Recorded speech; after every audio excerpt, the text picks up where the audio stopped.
Hello and welcome to day 94 of Bedtime Welsh in a new beard-free zone.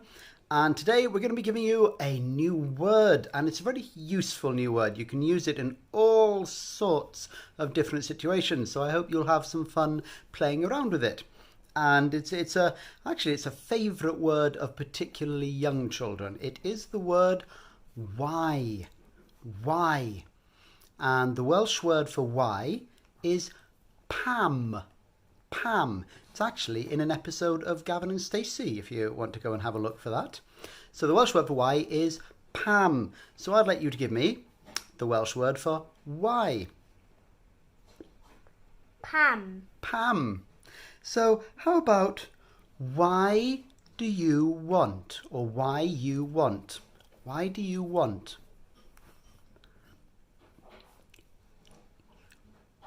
Pam wyt ti isio? Pam wyt ti isio? Okay, how about why do you want to eat?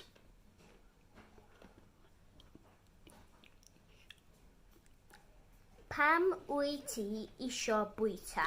Pam wyt ti isio bwyta? Because you're hungry, I presume.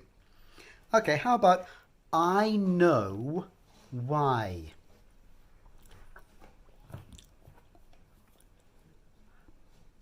Dwi'n gwybod pam. Dwi'n gwybod pam. How about I know why you want?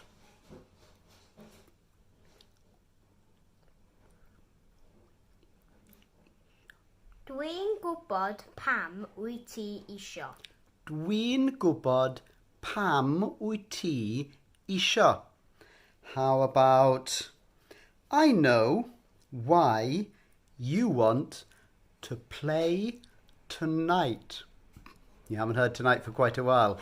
Wonder if you can remember that one. I know why you want to play tonight.